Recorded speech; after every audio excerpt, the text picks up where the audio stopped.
Muy buenos días para todos. En nombre del Consejo Técnico de la Contaduría Pública es un gusto saludarlos en este evento de sensibilización que surge de el acuerdo o la alianza entre la Unidad Administrativa Especial Junta Central de Contadores, la Lonja Inmobiliaria de Bogotá y el propio CTCP en sus procesos de sensibilización. Esta iniciativa hoy estará orientada hacia la presentación de la orientación técnica número 15, que tiene que ver con la aplicación de normas de información financiera y de contabilidad en la propiedad horizontal de uso residencial o mixto para los grupos 2 y 3. Va a estar a cargo del consejero Jairo Cervera, quien tiene toda la trayectoria y toda la experiencia del recorrido en este proceso de actualización que duró cerca de 2 años y contó con la participación de muchos expertos, particularmente en materia de propiedad horizontal.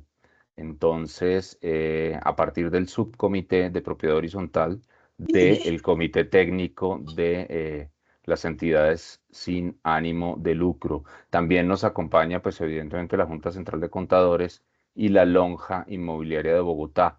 Para abrir este evento, quiero darle la palabra inicialmente y expresándole a todos los asistentes que estamos grabando eh, la celebración de este evento para poder después compartirlo a través de nuestras redes sociales y tenerlo como un insumo de carácter pedagógico y formativo para aquellos quienes quieran consultar el desarrollo del mismo a posteriori. En la apertura del evento, entonces, quiero invitar a la doctora Sandra Barrios. Ella es la directora de la Unidad Administrativa Especial Junta Central de Contadores. Doctora Sandra, bienvenida y buenos días. Muchas gracias, Jorge, a Jairo, quien nos va a acompañar el día de hoy, al equipo de la Junta Central de Contadores, del Consejo Técnico de la Contaduría Pública y también a todos los que hacen posible este ejercicio el día de hoy y los asistentes, por supuesto, aquellos que están interesados en conocer de estas temáticas, que el día de hoy es nuestra segunda sesión. Recuerden que el pasado 21 de agosto contamos con la participación de nuestro tribunal disciplinario en razón a entender cuáles son las buenas prácticas éticas y contables en el marco de la propiedad horizontal. Tanto el Consejo Técnico de la Contaduría Pública como la Junta Central de Contadores hemos identificado que en la comunidad asociada a las propiedades horizontales, todos sus usuarios, todos los equipos administrativos, contadores o no contadores, todos aquellos que hacen parte de las juntas administrativas, requieren conocer y fortalecer su conocimiento respecto a estas labores que nos permiten controlar el uso de estos recursos que son comunes, donde la actuar del contador público y de los revisores fiscales termina siendo muy trascendental. De esta iniciativa o de este entender este contexto, nos hemos unido estas tres entidades para poder compartir con la ciudadanía, con en general y con por supuesto con los profesionales de la contaduría pública esta información, información que en este caso desde el Consejo Técnico termina siendo de primera mano y desde la mejor comunicación posible a través del consejero Jairo. Y bueno, no les quito más tiempo para que iniciemos esta jornada. Estarán conociendo de nosotros, los invitamos a que nos sigan en nuestras redes sociales, tanto el Consejo Técnico como la Junta Central de Contadores y la Lonja, para que identifiquen las actividades que seguiremos haciendo en conjunto a nivel nacional para hacer conocer esta información y para interactuar con todas estas comunidades y personas. Quiero agregar 30 segundos para invitarlos este 19 de septiembre a la rendición de cuentas de la Junta Central de Contadores, que se llevará a cabo en la Universidad Externado de Colombia en la jornada de la tarde, desde las 4 de la tarde. La información sobre esta actividad la encontrarán en nuestras redes sociales y en nuestra página web. Entonces, feliz semana para todos, feliz jornada para todos y un abrazo. Muchas gracias, doctora Sandra Barrios, directora de la Unidad Administrativa Especial Junta Central de Contadores. Quiero ahora darle la bienvenida al ingeniero Andrés Martínez, director ejecutivo de la Lonja Inmobiliaria de Bogotá, para que nos ayude también en la instalación de este evento como una de las entidades que ha creído en el proyecto, en,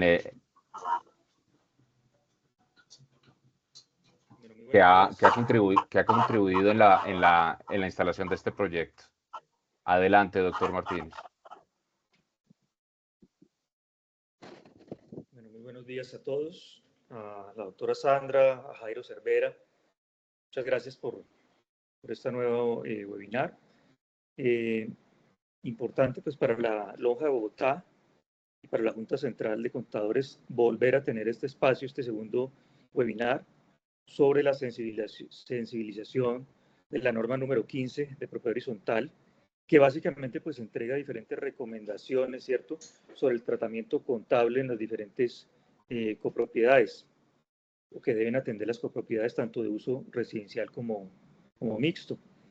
Entonces, pues es un tema bastante importante para nuestra agremiación, contar con este diferente tipo de sensibilización para nuestros administradores de propiedad horizontal de la Lonja de Bogotá, para las diferentes personas que trabajan, digamos, en el gremio, y entender básicamente hasta dónde llegan las funciones de los diferentes contadores o los revisores fiscales que atienden estas copropiedades, tanto residenciales como mixtas. Entonces, pues yo creo que iniciemos.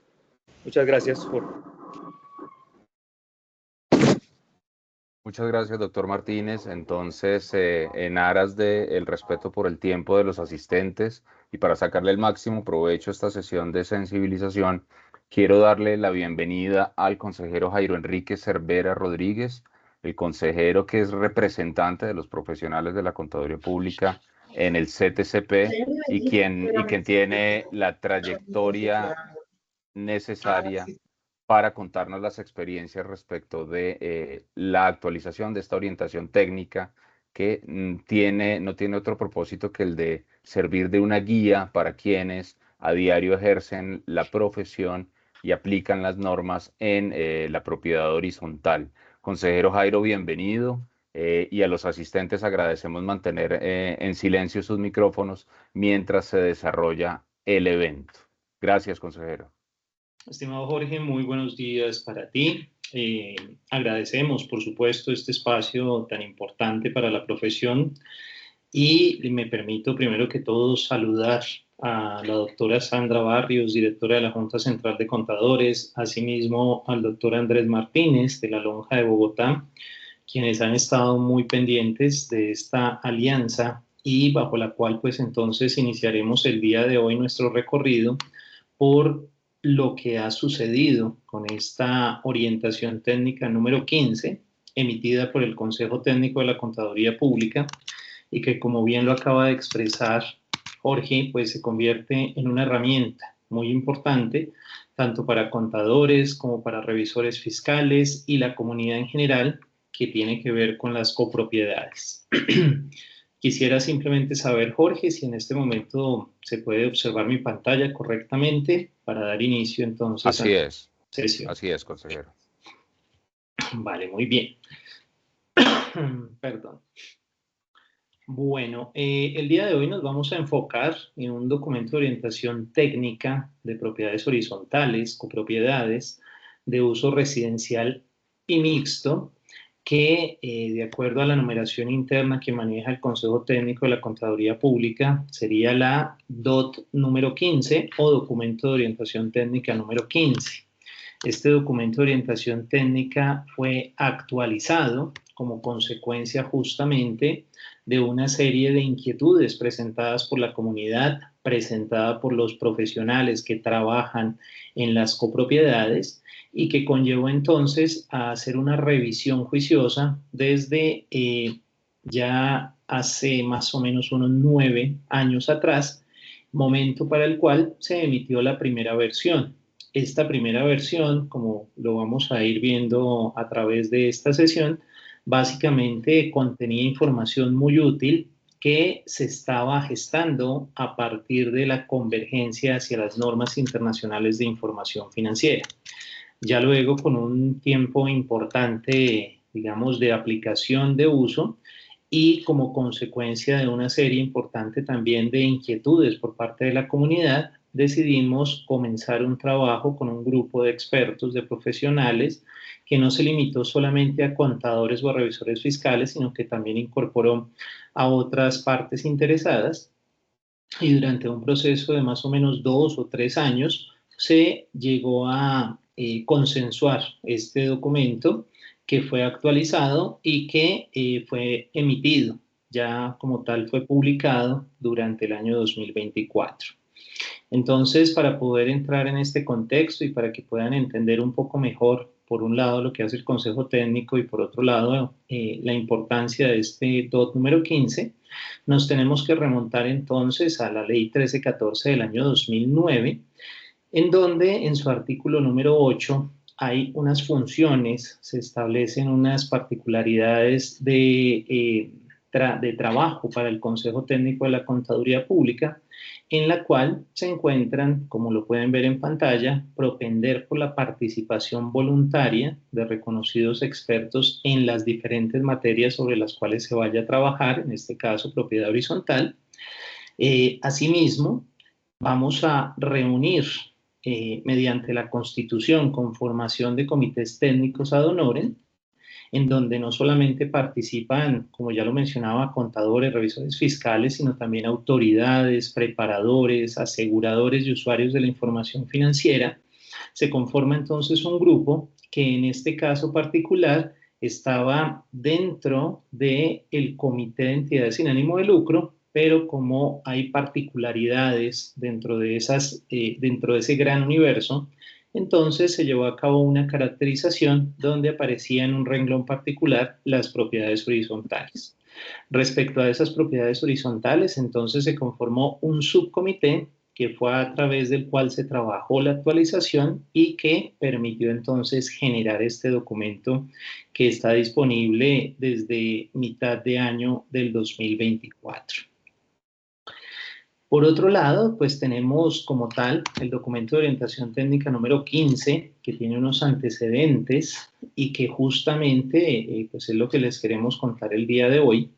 Estos antecedentes implican que la primera versión, como ya lo había mencionado, y que estaba muy alineada con el proceso de convergencia a las NIF en Colombia, tenía información relacionada con los 3 grupos de aplicación. Entiendas, el grupo 1, que son entidades que al clasificarse allí, pues deben aplicar las normas plenas. Está el grupo número 2, que son entidades que deberían aplicar el marco de la NIF para las pymes, y hay un último grupo, grupo número 3, que por sus características, siendo las más pequeñas, siendo las microempresas, entre otras entidades con unos criterios de clasificación no tan exigentes, deberían entonces aplicar un marco de contabilidad simplificada o también denominado NIF para microempresas.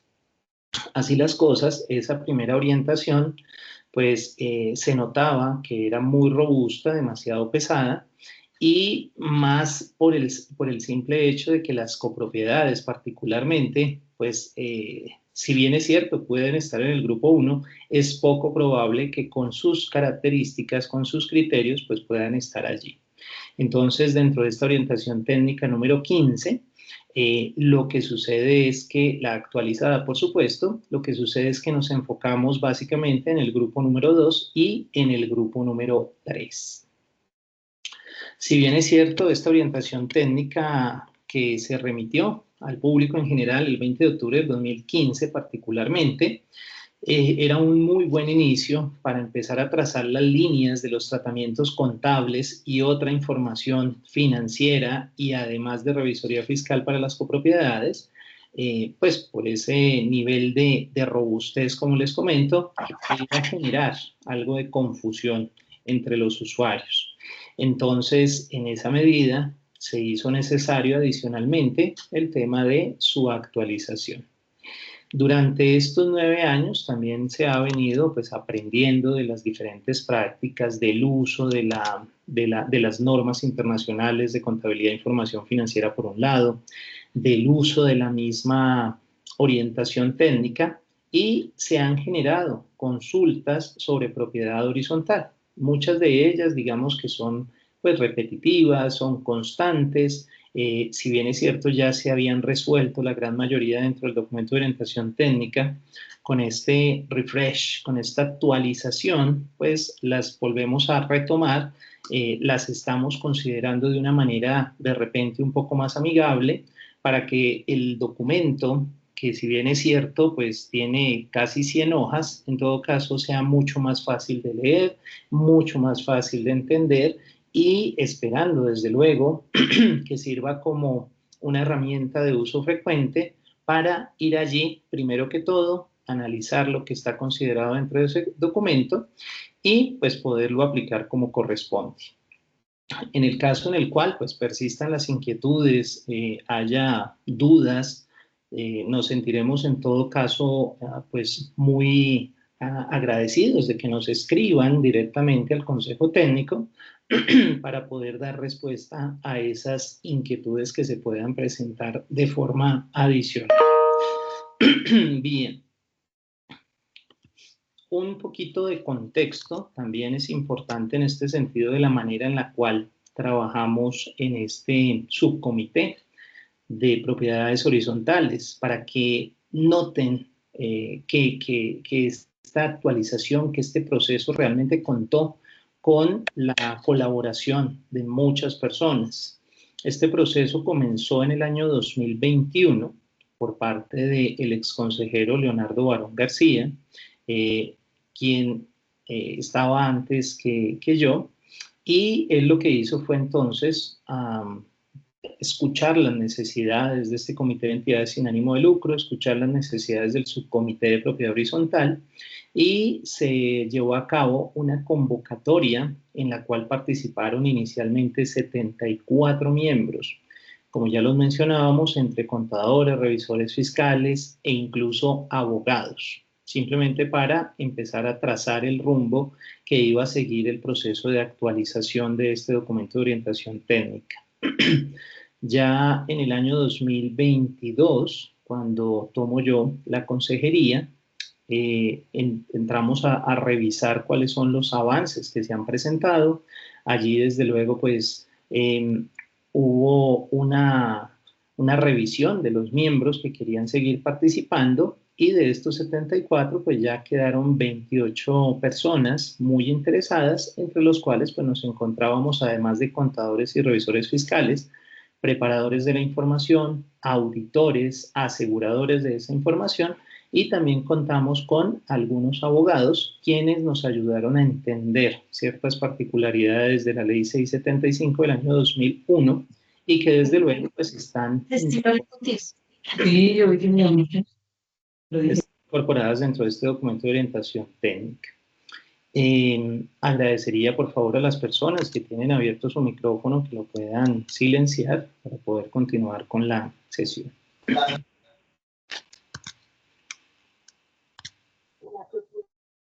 Bien, estos comités técnicos o subcomités son ad honorem, es decir, que las personas que allí participan pues no tienen una percepción o retribución mejor económica, pero desarrollan esta actividad para el propósito de servir a la comunidad.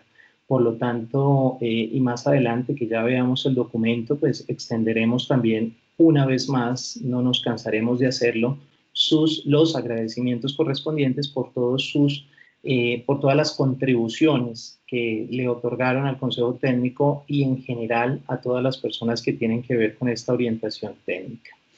Bueno, muy bien.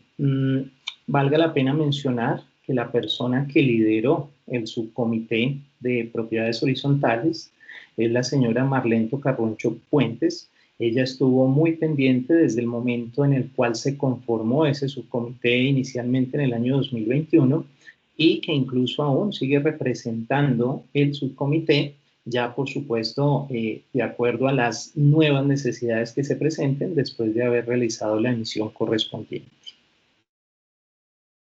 Bien, el documento de orientación técnica, en términos generales, pues básicamente consta de 93 páginas. Tuvimos varios momentos para su emisión definitiva, entendiendo pues que el Consejo Técnico trabaja con 4 consejeros y hubo algunos movimientos durante estos 2 últimos años. Básicamente, el comité o el subcomité, mejor, presenta su propuesta en agosto del 2023. Los consejeros que nos encontrábamos en ese momento comenzamos a hacer una revisión pormenorizada del mismo, dejando ya listo el documento para diciembre de ese mismo año. Sin embargo, a petición de uno de los consejeros, que hoy día ya no se encuentra con nosotros, se le dio un alcance para hacer una revisión y una depuración adicional, específicamente en términos de lo que tiene que ver con la revisoría fiscal. Así las cosas, y en febrero de este año, cuando solamente teníamos a 2 consejeros del consejo original y tuvimos que esperar a los 2 consejeros nuevos, se dilató un poco la emisión de este documento a las personas que estaban interesadas, pero esto se pudo solucionar de manera definitiva el martes 18 de junio del 2024. Por lo tanto, ya tenemos esta publicación en el mercado, julio, agosto, septiembre, básicamente ya va a cumplir 3 meses, y dentro de las actividades también de competencia del Consejo, pues está la sensibilización, mostrarles a ustedes cuál fue este trabajo, qué fue lo que se hizo, y desde luego pues darles unas orientaciones generales para entender qué es lo que está contenido en él. Actualmente, como pueden ver ahora en pantalla, pues esta es la conformación del Consejo Técnico de la Contaduría Pública. Tenemos al consejero presidente, Jimmy J. Bolaño Tarrá, quien ha sido designado directamente por la Presidencia de la República. Está el consejero John Alexander Álvarez Dávila, quien fue designado este año por el Ministerio de Comercio, Industria y Turismo. Finalmente está la consejera Sandra Consuelo Muñoz Moreno, quien fue designada por el Ministerio de Hacienda y Crédito Público también este año, y pues mi persona que representa a los 340.000 contadores que en este momento están inscritos en la Junta Central de Contadores. Entonces, este fue el equipo que hizo la revisión final del documento para propósitos de su emisión. Y bien, pues sin más preámbulos, entonces ahora vamos a entrar dentro del detalle de lo que es esta orientación técnica número 15, y lo vamos a hacer no desde la presentación, sino directamente desde la página para que ustedes pues vean cuáles son esos recovecos, entre comillas, cuando ingresen a la página del Consejo Técnico que deben seguir para poder llegar a la orientación técnica. Entonces voy a dejar de compartir por un momento esta pantalla, esta presentación, y nos vamos entonces a enfocar en nuestra página web.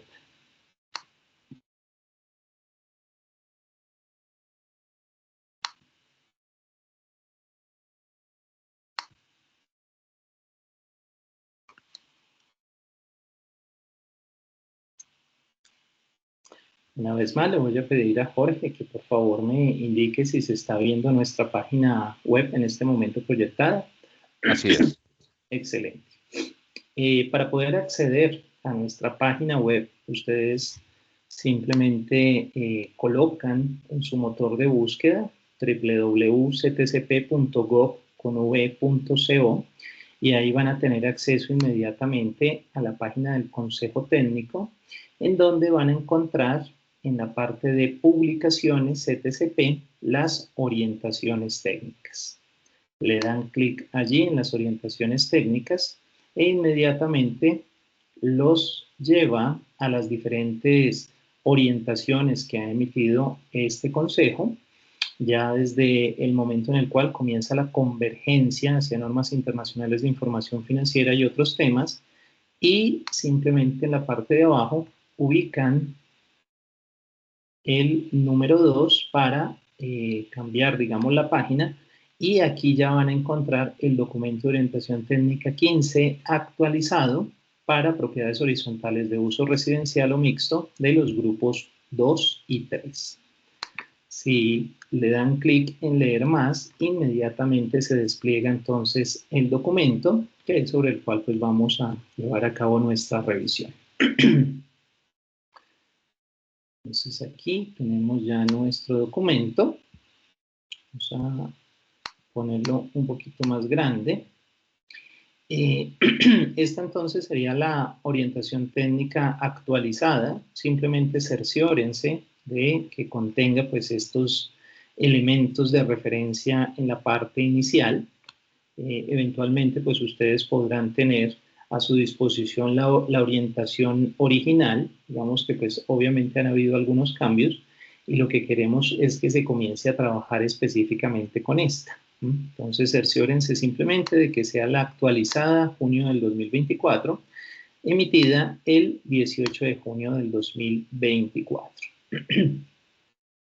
Bien, van a encontrar inicialmente pues una tabla de contenido en donde vamos a pasar por una justificación que básicamente fue la que ya comentamos. Tiene un alcance específico esta orientación, unos objetivos. Es muy importante para nosotros poder identificar en qué parte como tal, valga ahí decir nuevamente la palabra, en qué parte de las entidades sin ánimo de lucro se encuentran las propiedades horizontales. Van a venir acompañadas algunas siglas y algunas definiciones que son propias de las propiedades horizontales y que es necesario incluir dentro de este documento, dado que pues haremos referencia dentro del desarrollo del mismo en algunas ocasiones a estas, y si bien estas definiciones parten necesariamente de la ley, en todo caso pues las quisimos colocar aquí para que su referencia, revisión sea todavía más rápida. Tenemos también una normativa de referencia que pues ya todos conocemos, la ley 675, por otro lado por supuesto la ley 1314 y los decretos reglamentarios que a la luz de esa ley 1314 pues se han venido generando tanto en materia de normas de contabilidad e información financiera como normas de aseguramiento de la información. Y ya luego pues entramos entonces en el detalle haciendo una revisión de los órganos de administración y de revisoría fiscal de la propiedad horizontal. Hablamos de la administración y del administrador. Si bien es cierto, el presupuesto como tal pues no está incorporado dentro de una norma específica. En todo caso sabemos que es de vital importancia para las copropiedades y aquí pues le dedicamos un capítulo al presupuesto y a la ejecución presupuestal como tal. Posteriormente ya entramos en la parte técnica relacionada con la contabilidad de las copropiedades, quiénes son los obligados a llevar contabilidad, cuáles son los elementos de los estados financieros y digamos que pues esto tiene un hilo conductor y es que evidentemente la contabilidad nos sirve para preparar y presentar estados financieros y para las copropiedades pues hay unas características particulares. Entonces es ahí donde se desarrollan estos elementos de los estados financieros desde lo más general hasta lo más particular. Luego vamos a ver lo que son las funciones del contador público, específicamente cuando obra, actúa en una propiedad horizontal, y lo mismo hacemos desde el punto de vista de la revisoría fiscal. Entonces aquí, ya más adelante, pues haremos alusión a algunos puntos importantes, relevantes en este sentido. Y el documento finaliza con unos anexos. El primer anexo básicamente es un ejemplo ilustrativo. No es que lo que esté aquí sea ley y orden. Y valga la pena mencionar que nuestros documentos de orientación técnica, así como las respuestas a los derechos de petición, mejor conocidas como consultas, no son vinculantes. Sin embargo, sí pretenden, como se dan cuenta con todos estos antecedentes, a través de un proceso muy juicioso en el cual intervienen muchas personas, brindar esa justamente orientación, esa guía para que quienes tengan que utilizarla, pues se sientan tranquilos, se sientan cómodos de que ha habido un debido proceso muy exigente, muy riguroso, y que la información que está aquí contenida definitivamente pues, les puede ser de utilidad. Entonces encontraremos un anexo donde estaremos hablando de los ejemplos sobre la forma en la cual se presentan los estados financieros en una copropiedad, particularmente del grupo número 3, que es donde encontramos la mayor concentración de estas propiedades horizontales. También aquí en el anexo 2 tenemos un modelo de certificación de esos estados financieros. Y en la parte final, el anexo 3, recoge las preguntas y por supuesto las respuestas que ha dado este consejo técnico a través del tiempo, que son las más recurrentes, que son las más repetitivas, también para que, pues, de alguna u otra manera, en este documento se compilen esas preguntas frecuentes. Entonces, esta es la estructura mejor del documento de orientación técnica número 15. Y en la parte final, pues simplemente hay unos casos prácticos aunados a estas preguntas recurrentes y, por supuesto, como lo manifestaba previamente, la participación de las personas que nos ayudaron con la elaboración de este documento, con su actualización y ese reconocimiento, desde luego, a las largas horas de trabajo que le dedicaron. Entonces, siendo esa la parte introductoria, pues ya nos concentramos en lo que es el contenido de la orientación técnica número 15. Insisto, ya la parte de la justificación considero que está clara. Simplemente es pertinente mencionar que este es un trabajo que se realizó como consecuencia de las diferentes actividades que se fueron desarrollando, ¿no? de las diferentes dinámicas, mejor, que se van desarrollando durante estos 9 años y que conllevan necesariamente entonces al hecho de realizar una revisión de lo que se tenía y, en consecuencia, pues actualizar el documento. El alcance es sumamente importante, por eso me voy a permitir, con su permiso, leerlo, para saber específicamente ¿cuáles son los límites de esta orientación técnica número 15? Dice de la siguiente manera: para esta versión de la orientación se han tenido en cuenta los anexos 2, 3 y 6 del Decreto Único Reglamentario 2420 del año 2015. Valga la pena recordar que el anexo 2 hace alusión a la norma que en Colombia aplicamos y que se basa en la NIF para las pymes, emitida por IASBI. El anexo número 3 hace alusión justamente a esa contabilidad simplificada, que es una contabilidad que de alguna u otra manera tiene la misma estructura de las normas internacionales, pero que pues fue orientada específicamente a eso, a simplificar, a disminuir los requerimientos para las microempresas en Colombia y para aquellas entidades que desde luego bajo el cumplimiento de ciertos criterios, pues queden clasificadas en ese grupo de aplicación. Y también hacemos alusión al anexo número 6, entendiendo que en Colombia pues todavía hay vigente un sistema documental en donde en este anexo número 6 se recoge aquello que había quedado de alguna u otra manera en el decreto 2649 de 1993 y que todavía está vigente. Simplemente un comentario adicional: las normas internacionales de información financiera, que son la base para la preparación y presentación de estados financieros. Una vez más, agradecería que las personas que tienen abierto su micrófono, por favor, lo cerraran. Agradecería que revisaran si no son ustedes los que tienen abierto el micrófono para poder dar continuidad.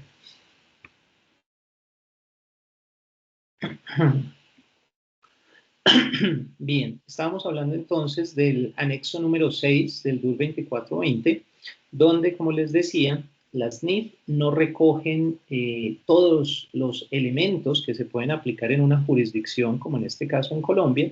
Por ejemplo, en las NIF no se habla de libros de contabilidad, no se habla de soportes contables, de registros contables, entre otros temas.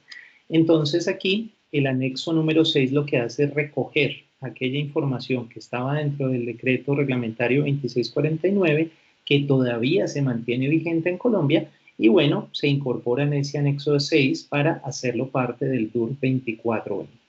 Entonces son esos 3 anexos respecto de los cuales pues se comienza a brindar información en esta orientación técnica. Continuamos con la lectura. Las referencias a las NIF plenas han sido excluidas, pues se considera que la mayoría de las personas jurídicas conocidas como propiedad horizontal, residenciales y mixtas, aplican normas para microempresas, grupo número 3, y un número menor optaría por aplicar la NIF para las pymes, grupo número 2.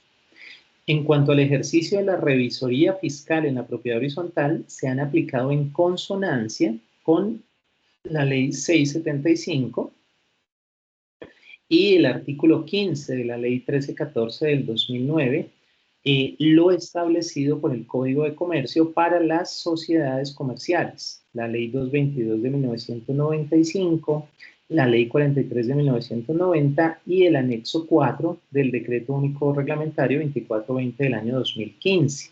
Aquí podemos observar que también incorporamos el anexo 4, que básicamente es el que trata sobre el aseguramiento de la información, sobre la revisión de los estados financieros y la emisión por parte de un revisor fiscal, siempre y cuando, digamos, la propiedad horizontal decida tenerlo, va a emitir entonces una opinión sobre cómo se están llevando a cabo las cuentas dentro de la entidad, más las otras funciones que le competen.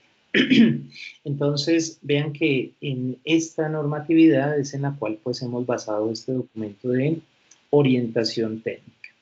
Y hay un mensaje adicional que es muy importante para el Consejo Técnico y particularmente pues para las personas que están en las propiedades horizontales, y es que nosotros tenemos unas competencias específicas.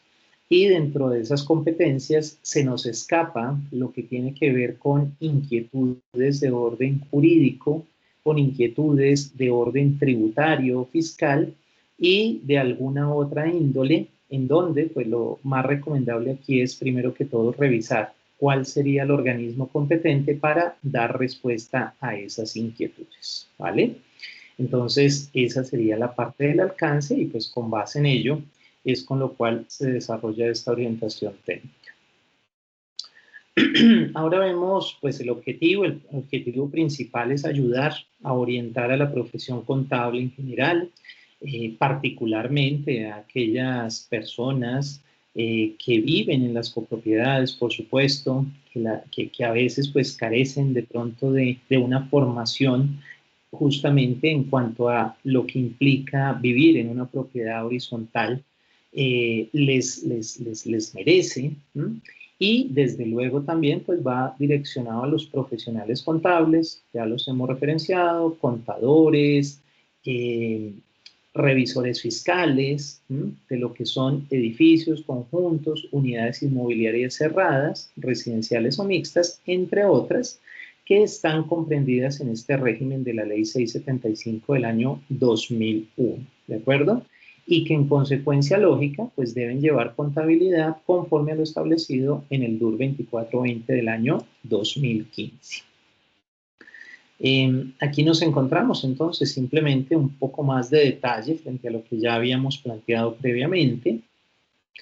Y pasamos a lo que es la clasificación de las entidades sin ánimo de lucro, o ESAL, como también las conocemos, y aquí viene esa caracterización importante de estas entidades. Digamos que este trabajo pues, fue realizado con otro subcomité del Comité General de Entidades sin ánimo de lucro, que es el Comité del Sector de la Economía Solidaria, y allí entonces encontramos en principio que hay 3 grandes bloques de entidades sin ánimo de lucro, donde están las entidades asistencialistas, las entidades de la economía solidaria y otras entidades donde encontramos entonces a la propiedad horizontal. A la luz de esta caracterización, entonces pues comenzamos a trabajar en documentos de orientación técnica. Valga la pena invitarlos también para aquellos que de repente tienen que ver con entidades de la economía solidaria, que el año pasado fue emitido el documento de orientación técnica número 21 con algunas precisiones de tratamientos contables que tienen que llevar a cabo las cooperativas, los fondos de empleados, las asociaciones mutuales, y también valga la pena mencionar que actualmente con el Comité de Entidades sin Ánimo de Lucro estamos haciendo también una revisión de lo que es el documento de orientación técnica número 14 para encontrar cuál sería esa actualización después de estos 9 años de dicha orientación que ya está direccionada a comunidades religiosas, a cámaras de comercio, cajas de compensación, entre otras entidades. También pues aprovecho la oportunidad para invitarlos a que en la medida en la cual convoquemos a personas a participar de este comité pues se puedan presentar y si cumplen con los requisitos de incorporación, pues participen activamente de estas iniciativas tan relevantes. Aquí están las siglas, básicamente pues relacionadas con el documento de orientación técnica. Entonces pues ahí las van a encontrar en la medida en la cual pues vamos avanzando. Las definiciones no me voy a detener en ellas, simplemente voy a mencionar algunas para que ustedes puedan observar que son de especial interés, como es el tema de qué es el área privada construida, el área privada libre, los bienes comunes, los coeficientes de la copropiedad, qué es como tal una copropiedad, qué se entiende por edificio, qué se entiende por expensas comunes necesarias, por el fondo de imprevistos, por la mayoría calificada para propósitos de tomar decisiones, entre otros conceptos. Entonces, todos estos, pues, insisto, están incorporados en diferentes leyes, incluso en el Código Civil, y las hemos traído acá por ser de especial interés y desde luego por considerar que la idea es que este documento pues contenga información que sea fácil de entender y fácil de identificar, ¿no?, para su lectura. Aún así, pues hemos tomado como referencia algunos documentos que pueden ver aquí a pie de página para que vayan directamente a ellos si consideran necesaria esa revisión adicional. Bien, aquí tenemos ya la normatividad de referencia en la cual sustentamos nuestro documento. Como pueden ver, pues evidentemente partimos de la norma sobre propiedad horizontal que es la Ley 675 del año 2001. También tomamos en consideración la Ley 1314 del 2009 y los anexos que ya habíamos presentado del Decreto Único Reglamentario 2420 del 2015. Es importante mencionar aquí, haciendo alusión al artículo número 56, sobre la obligatoriedad de contar con revisor fiscal. Me voy a permitir también leerlo por ser un artículo. Dice, artículo 56, obligatoriedad. Los conjuntos de uso comercial o mixto estarán obligados a contar con revisor fiscal, contador público titulado, con matrícula vigente e inscrito a la Junta Central de Contadores, elegido por la Asamblea General de Propietarios.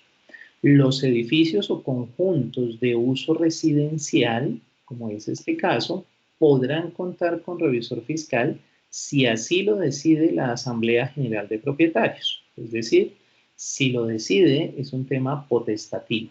Puede no tenerlo, sino contar con una figura que les permita llevar la auditoría de sus cuentas, la revisión de los procedimientos y procesos que se desarrollan dentro de la copropiedad. Y cierro diciendo que en este caso el revisor fiscal podrá ser propietario o tenedor de bienes privados en el edificio o conjunto. Es muy importante esto porque a veces se confunde el tema de la obligatoriedad y pues algunas copropiedades terminan eligiendo el revisor fiscal cuando legalmente pues no es una figura que represente dicha obligatoriedad, salvo para los conjuntos de uso comercial o mixto.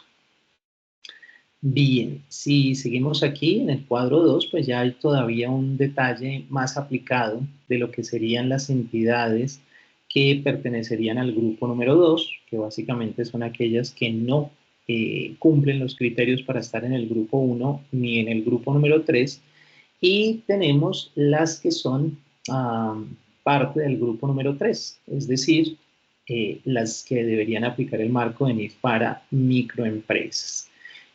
Valga la pena también invitarlos aquí a recordar que a partir del 1 de enero del año 2023, los criterios de clasificación de las entidades para el grupo número 3 cambiaron como consecuencia del decreto 1670 que fuera emitido en el año 2021. Entonces se han cambiado estos criterios y a partir del 2023, como les comentaba, pues ya vienen entonces a darse unas nuevas condiciones. Esto es muy importante para que ustedes, a la luz de ese decreto 1670 del 2021, pues vuelvan a hacer la revisión y vean si se mantienen en el grupo de aplicación, grupo 3, o si tienen que subir al grupo número 2 para aplicar la NIF para las pymes, o incluso estando en el grupo 2 hoy día, deban bajar a este grupo número 3. Entonces es muy importante. Si bien es cierto, pues son elementos básicos generales, en todo caso es de vital importancia recordarlos para que podamos cumplir correctamente nuestras funciones en la copropiedad. Bien, aquí ya tenemos lo que son los órganos de administración y revisoría fiscal en la propiedad horizontal. No debemos olvidarlos, pues tenemos la asamblea de propietarios o de copropietarios, tenemos el revisor fiscal, quien, como ya lo mencionábamos, pues emite una opinión sobre los estados financieros y sobre el control interno de la entidad. Muy importante decir que el revisor fiscal no coadministra. El revisor fiscal debe ser una figura totalmente independiente que se encargue de desarrollar sus actividades en cumplimiento de las funciones establecidas en la ley. Y debajo pues de la asamblea de copropietarios tenemos el consejo de administración y tenemos al administrador, quien de conformidad con la ley 675 del 2001, pues es el que tiene que hacer cumplir las disposiciones legales, la fiabilidad de la información financiera, elaborar el presupuesto y pues las otras actividades, ¿no?, que debería desarrollar de conformidad también con la ley. Entonces no podemos confundir aquí la figura de revisor fiscal con la figura del administrador, ni tampoco la figura del administrador con la figura del contador público. Cada uno, de acuerdo a lo establecido por la ley, y me disculpan que sea tan reiterativo con esto, pues tiene unas actividades propias que debe llevar a cabo. Aquí tenemos el siguiente capítulo que habla de la administración y o del administrador.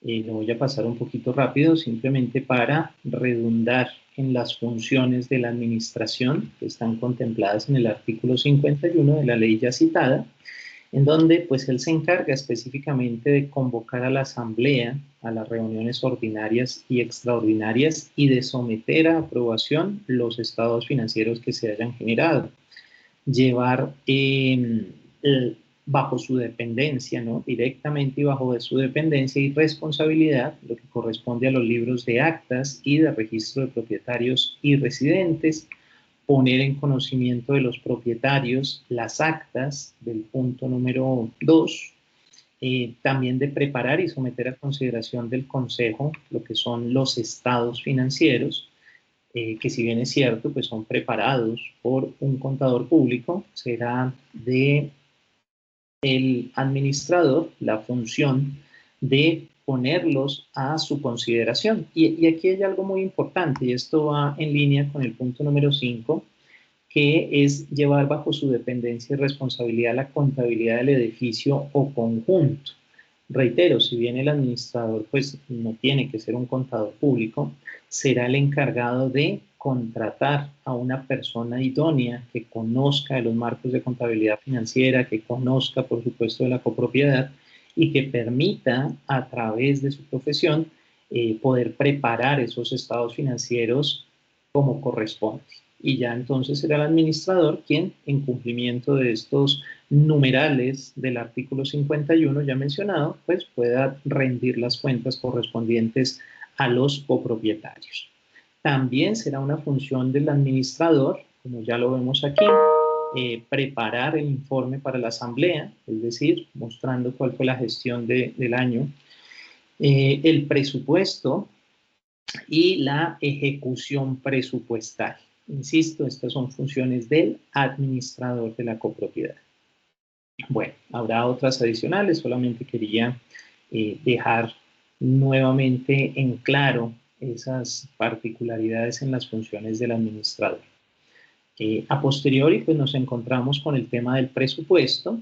Reitero en el hecho de que el presupuesto se convierte en una herramienta de control para las copropiedades. No está, digamos, considerado una elaboración estándar dentro de las normas, no es faltaba, pero allí pues tenemos que tener necesariamente algunos aspectos en consideración, tanto para el momento de la preparación como para cuando se rindan cuentas sobre el mismo. Entonces, simplemente recordemos que el presupuesto se elabora con base en el flujo de caja, es decir, de las entradas y las salidas del efectivo. Su objetivo principal es establecer el valor de las expensas comunes ordinarias de la copropiedad y que por supuesto pues tienen que cancelar, tienen que pagar los copropietarios. Allí se hace alusión al tema del fondo de imprevistos como una obligación legal y que por ende pues va a afectar al presupuesto, entendiéndolo desde el punto de vista de que este genera un fondo líquido y como tal pues es un activo de la entidad. También se hace una alusión rápida a lo que es la depreciación, el deterioro de valor de la cartera, por ejemplo, las amortizaciones, que no van a afectar como tal el presupuesto, entendidas estas estimaciones como parte de los requerimientos de las normas y en consecuencia lógica, pues al no afectar ni la entrada ni la salida de flujos de efectivo, pues no debe estar incorporada dentro del presupuesto. También tenemos la compra de activos, la compra de intangibles eventualmente, que pues son parte habitual, no muy recurrente, pero pues pueden llegar a ser parte del desarrollo de las copropiedades, lo mismo que el pago de demandas y finalmente pues está el concepto de ejecución en donde se habla de que se compara el presupuesto aprobado con el presupuesto ejecutado para de esa manera que los copropietarios pues, puedan tomar decisiones respecto al siguiente periodo. Entonces, eso les quiero comentar muy rápidamente sobre el tema del presupuesto y aquí aparecen pues unos ejemplos, lo dejamos muy claro, no es que se tengan que preparar los presupuestos tal cual como están aquí indicados, simplemente esta es una referencia para que de acuerdo a su copropiedad, pues ustedes la puedan tomar como un elemento, insisto, de referencia. Lo pueden utilizar como está aquí, haciendo las depuraciones del caso, o pueden mantener el presupuesto como ustedes ya lo tengan identificado. Simplemente este es pues un ejemplo más para que ustedes lo puedan observar, así como viene el ejemplo de la ejecución presupuestal. ¿Bien? Entonces, una vez más, me disculpan lo reiterativo del comentario, simplemente son referencias para que ustedes las tengan en consideración. El siguiente capítulo pues ya trata sobre la contabilidad de la copropiedad. Permítanme, también lo vamos pasando rápidamente. Hay una obligación de llevar contabilidad por parte de las copropiedades, todos lo sabemos, y pues el Consejo Técnico lo que hace es que toma la normativa, incluso la misma ley 675, respecto al tema de las obligaciones del administrador en primera instancia y obviamente del administrador al contratar a un muy buen profesional. Y traemos a colación pues las bases de cómo se debe llevar la contabilidad en idioma castellano, por el sistema de partida doble, debe llevarse en libros de contabilidad y esto está muy alineado, como también ya lo hemos venido planteando, con el anexo 6 del DUR 2420 del año 2015. Viene la parte de los libros de contabilidad, algunas consideraciones y la asociación necesaria pues, a la normativa vigente para que podamos observar que definitivamente son requerimientos obligatorios. Luego tenemos lo correspondiente a los libros de actas y el registro de propietarios. Todo lo que allí podemos identificar. Nuevamente hacemos alusión a este anexo número 6 y damos una orientación adicional sobre esos detalles particulares de los cuales hemos recibido consultas, como es el caso del balance de prueba, la explicación correspondiente del balance de prueba, un ejemplo de lo que sería un balance de prueba, y pues obviamente cuál es la utilidad, ¿cierto?, que tiene este balance de prueba para quienes lo preparan y quienes lo utilizan. Entonces aquí, para el contador que prepara la información, pues le permite ese balance de prueba establecer la clasificación de las partidas que van a conformar los estados financieros, desde luego y en la medida en la cual se vayan presentando transacciones, poder establecer cuáles son los saldos que deben aparecer allí en los estados financieros. También permitirá entonces analizar los saldos posteriormente, llevar a cabo, si es el caso, ajustes, reclasificaciones para una muy buena presentación en los estados financieros finales.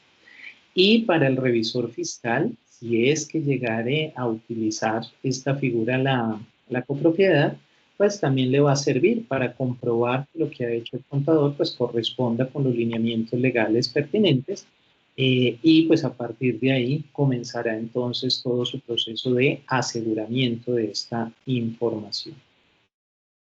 Es pertinente de mencionar que el balance de prueba no tiene el alcance de un estado financiero, ¿sí? No es simplemente, por ejemplo, a final del año descargar este nivel de detalle y firmarlo para presentarlo a la asamblea de copropietarios, ¿no? Simplemente pues es una herramienta importante, plenamente detallada, eso sí, que nos permita, mediante la aplicación de los marcos técnicos de información financiera, pues llegar a ese resultado final que es el estado financiero, tal cual como lo hemos mencionado ya para el anexo 2, quienes aplican la NIF para las pymes, o el anexo 3, que aplican la contabilidad simplificada.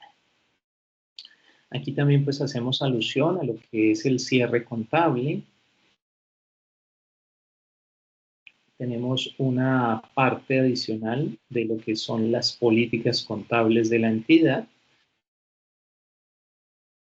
Hacemos alusión también a lo que podría ser una eventual reconstrucción de la contabilidad. Todos sabemos que eventualmente pues podríamos llegar a tener estas situaciones particulares y esto genera inquietudes. Entonces esas inquietudes están aquí con sus comentarios correspondientes, con sus respuestas correspondientes, por si llegasen a tener que llevar a cabo una reconstrucción de información financiera para poder presentar los estados financieros. Aquí pues ya vienen los elementos de los estados financieros. Tenemos la alusión a lo que va en las cuentas de efectivo y equivalentes al efectivo, lo que corresponde al fondo de imprevistos y el tratamiento propuesto de parte de este consejo técnico. Tenemos también lo que son las cuentas por cobrar, el manejo de las expensas comunes ordinarias, entre otros elementos. Me permiten, lo voy pasando un poquito rápido, para que pues ustedes se vean interesados también, ¿no?, en la lectura de este documento, en la presentación de este documento. Muy bien, temas de intereses moratorios, la explotación de los bienes comunes, el deterioro de las cuentas por cobrar, cuál es su manejo contable y financiero, entre otros temas. Entonces, vean aquí, propiedades, planta de equipo, cómo es el manejo de los anticipos y los gastos pagados por anticipado, el manejo de los seguros, también pues es muy particular en las copropiedades. Entonces, mientras que voy pasando, simplemente les recuerdo que pues es un documento muy completo, es esa compilación de una serie de inquietudes que se han venido presentando durante los últimos 9 años, muchas de ellas ya resueltas en la versión original y algunas otras pues incorporadas aquí, pero bajo los criterios del grupo número 2 y grupo número 3, que es donde se concentran habitualmente las copropiedades. Bueno, en el desarrollo de este documento también van a encontrar algunos ejemplos. Aquí, por ejemplo, hay un ejemplo de cómo se aplicaría un descuento por contratar el servicio de vigilancia a través de entrega de equipos de cómputo para uso de la copropiedad. Si bien es cierto, las normas internacionales pues no llegan a ese nivel de discriminación de cuáles serían los débitos y los créditos, nosotros los hemos propuesto aquí de una manera pues digamos didáctica, en donde también valga la pena mencionar que pues utilizamos unos conceptos genéricos sin que de aquí se pretenda que esto sea un plan único de cuentas para las copropiedades, ni más faltaba. Todos sabemos que en Colombia, después de la entrada de las normas internacionales de información financiera, ya no se requiere que una entidad tenga un plan de cuentas obligatorio. Habrá, por ejemplo, algunas entidades de control y vigilancia que mantengan un plan de cuentas, pero esto es para propósitos justamente de la vigilancia. Pero en términos contables, pues cada entidad tiene que responsabilizarse por mantener el control de sus cuentas. De tal manera que lo que aparece aquí como referencia de las cuentas y los conceptos, nuevamente sirve como un ejemplo para que pues les pueda servir con ese orden que impartan allí en su contabilidad. Tenemos la parte de los gastos ya, finalizando pues todo este detalle de los elementos de los estados financieros, algunos escenarios con sus débitos y sus contrapartidas en donde deberíamos reconocerlos, ¿sí?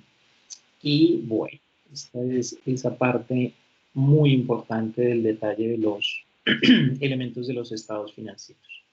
Ya luego, pues pasamos a los estados financieros como tal, hacemos la alusión a los estados financieros de propósito general, también a título de recordación, pues está el marco técnico del grupo número 2, que es un marco que proviene de las normas internacionales.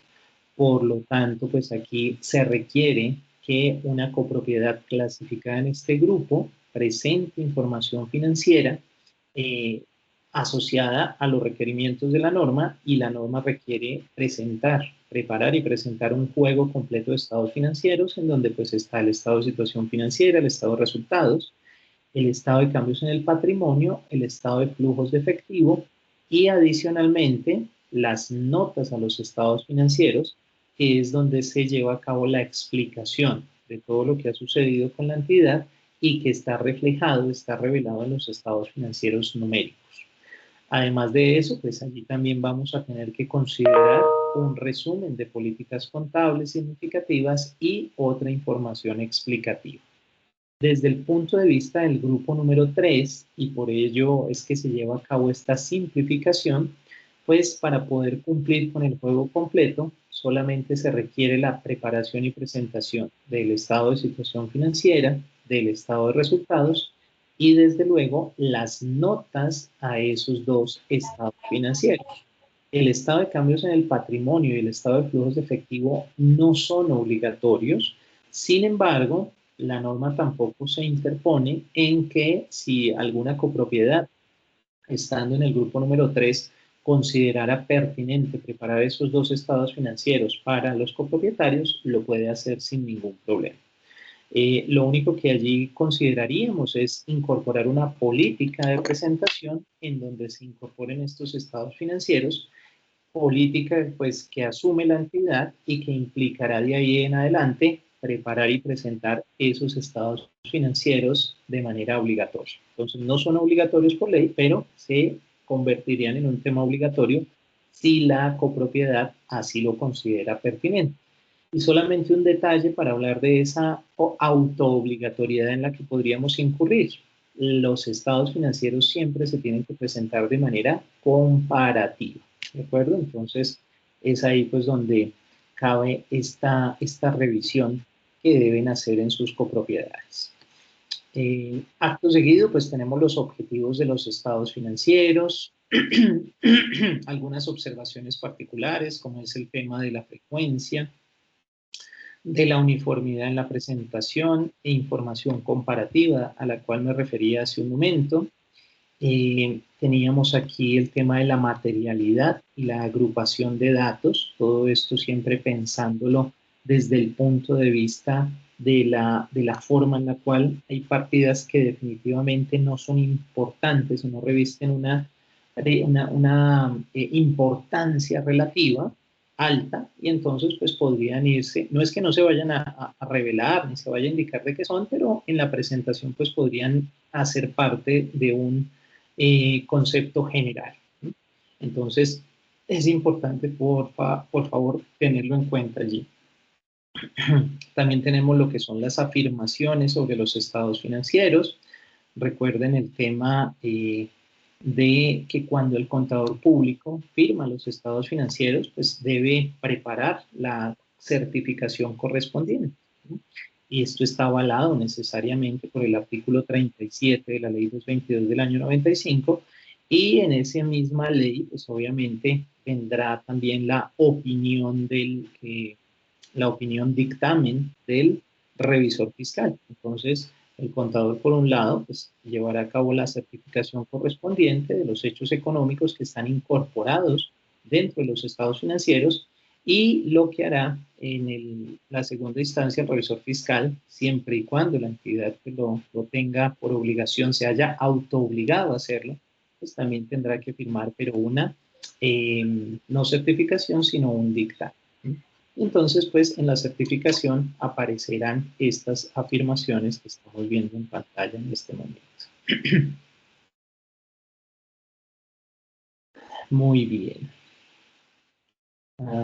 Aquí pues otros aspectos relevantes en la preparación y presentación de los estados financieros, muy alineados, por supuesto, a lo que es la contabilidad simplificada, pero haciendo, cuando sea necesario, alusiones a lo que sería la aplicación de la NIF para las pymes.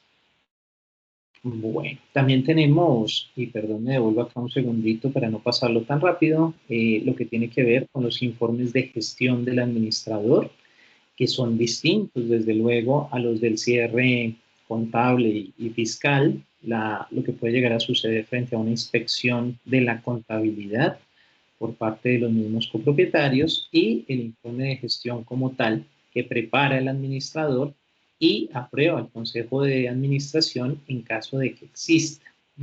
Y se recomienda entonces, estas son simplemente sugerencias, recomendaciones con base en la práctica y en la experiencia, pues que el informe de gestión contenga algunos puntos muy específicos. Ahora seguimos con lo que son las funciones del contador público en la propiedad horizontal, y si bien es cierto, pues esta lista no es exhaustiva, es decir, pueden haber muchas más situaciones que pueda desarrollar un contador público. Para nosotros sí es muy importante, incluso para la misma Junta Central de Contadores sí es muy importante saber que un contador público en el ejercicio de sus funciones pues tiene las propias establecidas por ley, ¿sí? Y en esa misma medida, si llegase a requerirse, por ejemplo, algunas actividades adicionales, como lo pueden ver en pantalla, la liquidación de la nómina, la preparación de las planillas de seguridad social, la realización de liquidación de pagos a proveedores y contratistas de la entidad, inventarios de activos, la presentación de declaraciones tributarias, entre otras, digamos que hacen parte de la contabilidad y de la contaduría pública, pero sobre este tipo de, digamos, actividades, pues perfectamente el contador público, de acuerdo a lo estipulado, de acuerdo a lo señalado en su contrato de prestación de servicios, podría estar generando un cobro adicional, ¿sí? Entonces, valga la pena llevar a cabo este llamado de atención, y es que cualquier profesional, contador público, revisor fiscal, debería establecer concretamente mediante un contrato de prestación de servicios cuál va a ser el alcance de su labor. Y si hay labores adicionales, pues habrá entonces que hacerle un alcance, darle un alcance a ese contrato. Esto evidentemente minimizaría esas controversias que se presentan muchas veces entre el contador público y sus clientes, en la medida en la cual pues, se van desarrollando las actividades. ¿Bien? Entonces es un llamado de atención bien importante. Que definitivamente no se considerarían funciones del contador, ¿sí? Y tal vez aunado a lo anterior, debe establecerse claramente su alcance. Entonces está el hecho de preparar y presentar el proyecto de presupuesto a la asamblea. Esto es propiamente del administrador. Insisto, no es que no lo pueda hacer el contador, ni más faltaba, pero debe establecerse claramente cuál es su alcance, cuál es su participación en ello.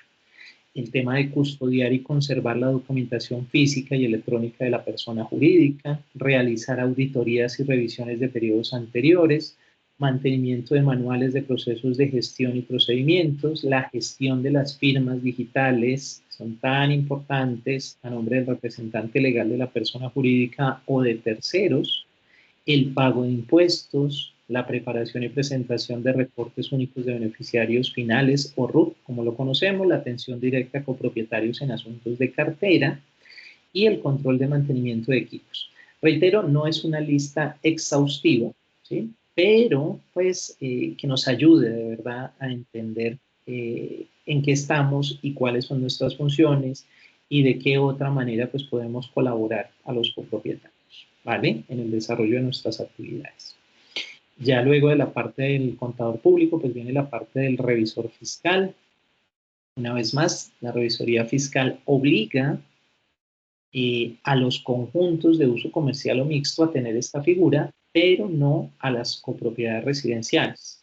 Esto se convierte en un tema potestativo y cuando se decide tener la figura de revisor fiscal, pues inmediatamente lo que tiene que hacerse allí es aplicar por parte del revisor fiscal todo lo que está incorporado en la ley.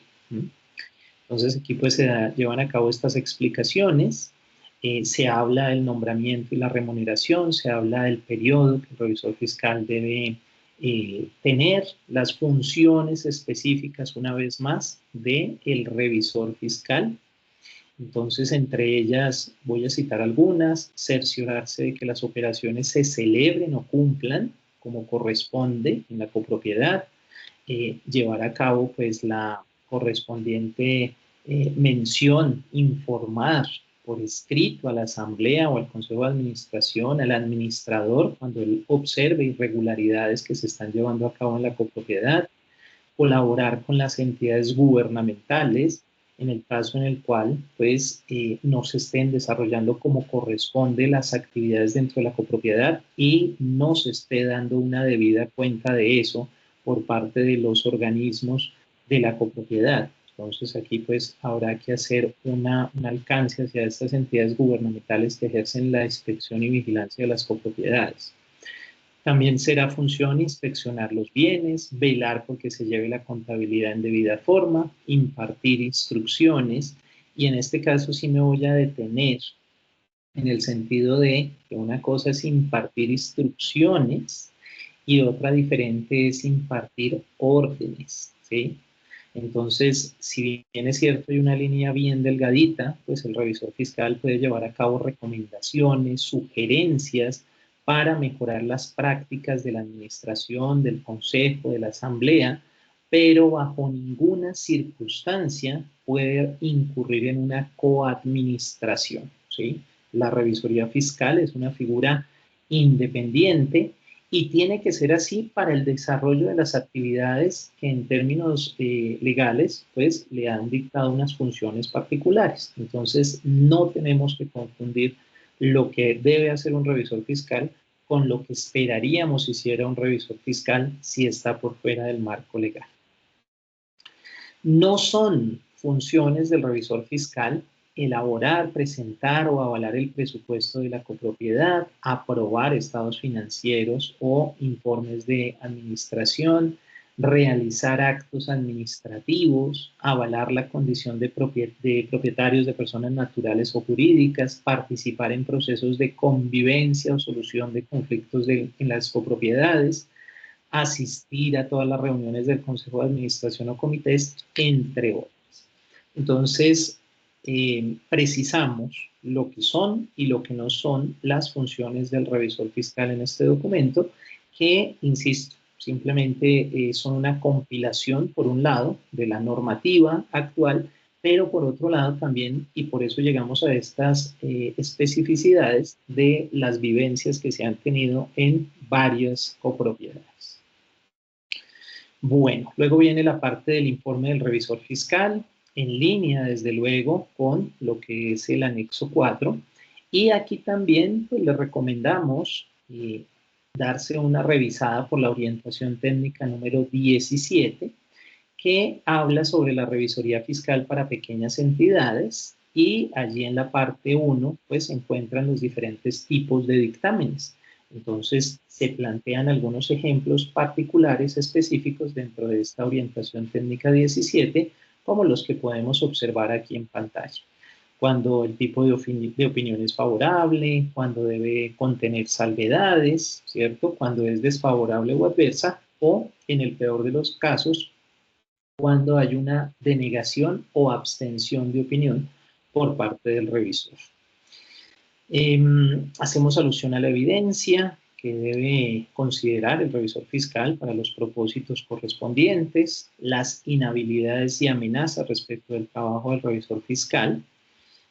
Y aquí nuevamente hemos recogido las principales, ¿no? Inhabilidades por ser pariente o consocio, inhabilidades por tener un cargo en la propiedad horizontal previamente concebido, por tener vínculos económicos o de amistad, por ser empleado, en fin. Ahí hay varias referencias muy interesantes para que ustedes las puedan observar y ver, pues, simplemente mediante una validación que no se estén, pues, digamos, considerando, ¿no? Que no se estén cumpliendo.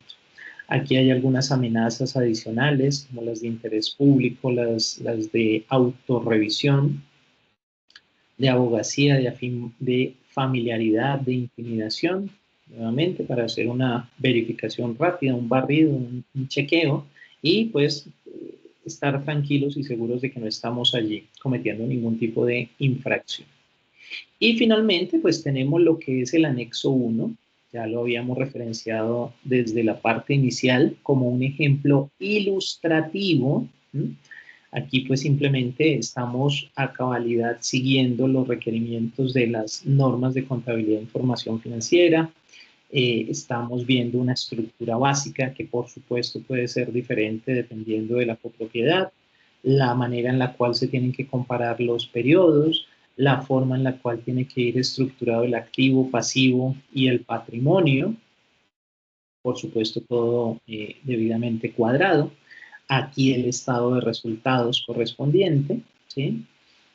Nuevamente, esto simplemente es un ejemplo, ya cada quien en su copropiedad pues establecerá la estructura de presentación. Y aquí hemos incorporado un estado de flujos de efectivo. Por favor, démonos cuenta que este es opcional para el grupo número 3. ¿Por qué consideramos incorporarlo acá si no es un requerimiento legal para las entidades del grupo número 3, que queden clasificadas en el grupo número 3?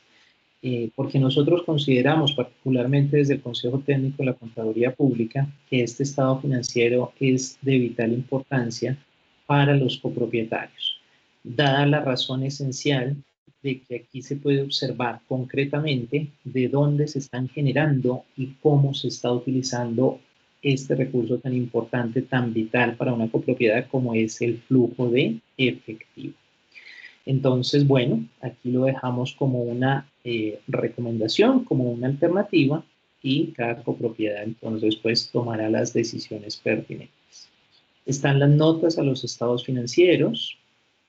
No olviden, pues hay una estructura general, pero pues tenemos que cumplirla en todo caso, mencionando a qué grupo pertenece la entidad, con base, con fundamento en qué normativa pues estamos utilizando el marco del grupo 2 o el marco del grupo número 3, presentando la copropiedad como corresponde, llevando a cabo un resumen de las políticas contables principales de la copropiedad y ya luego pues desarrollando las explicaciones a que haya lugar de estos rubros que se presentan en los estados financieros.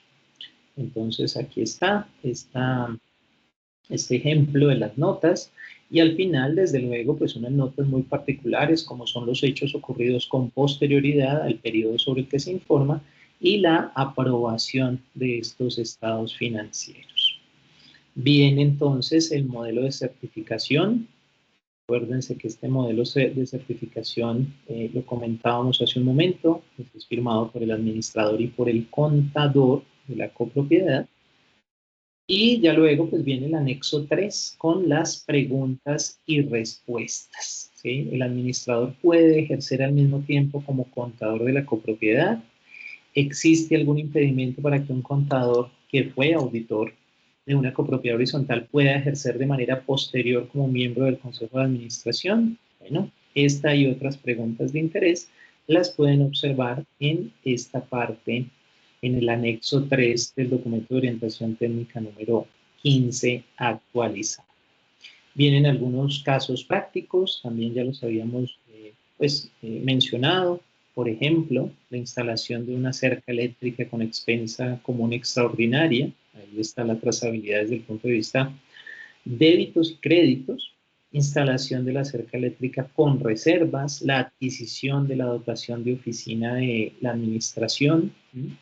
Realmente ejemplos muy llamativos que el mismo subcomité pues, solicitó que se incorporaran, cómo se lleva a cabo la provisión de una demanda laboral, el tratamiento contable de las consignaciones por identificar, y de esta manera pues entonces llegamos al final de nuestro documento de orientación técnica número 15, en donde encontramos ya el reconocimiento para todas aquellas personas que trabajaron en que este documento pues, se pudiese actualizar en debida forma y quedar a disposición del público en general.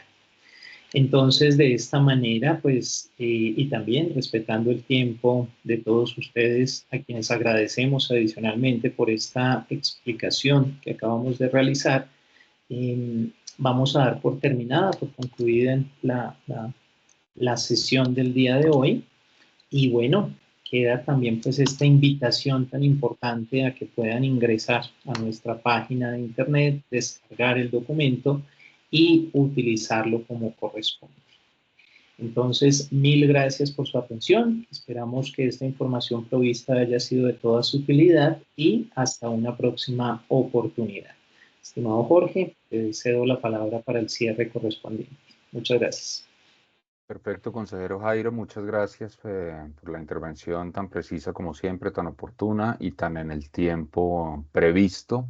Queremos agradecer nuevamente al equipo de trabajo de la Unidad Administrativa Especial Junta Central de Contadores y de la Lonja Inmobiliaria de Bogotá, a los asistentes, a las personas que nos acompañaron en vivo y expresarles que esta sesión queda grabada y que va a ser reproducida en nuestro canal de YouTube y en nuestras redes sociales para que nos sigan allí y estén pendientes de toda la información que a diario está sacando el Consejo Técnico de la Contaduría Pública. Nos vemos en una próxima oportunidad y que sea un feliz día para todos. Muchas gracias.